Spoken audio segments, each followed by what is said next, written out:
Hi friends, this is Tracy. Now listen, my audio totally did not work when I picked the winner of my quilt. I know, it's crazy. I'm kind of dubbing me in here to show you that I did pick the winner and that the number that Siri picked was 538. I'm also telling you in the video that you can't hear that I did not put a name portion on my form for you to fill that in. I'm telling you that I need to cross-reference emails with the other content creators so that I can find a name for the winner of my quilt.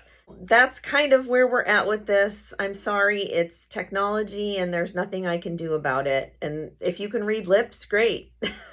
Number 538 did win my quilt, and that person lives in Oregon. Right here in a second, I'm going to come on and let you know the winner, and that's after Chris O'Neill cross-referenced all of her emails with mine.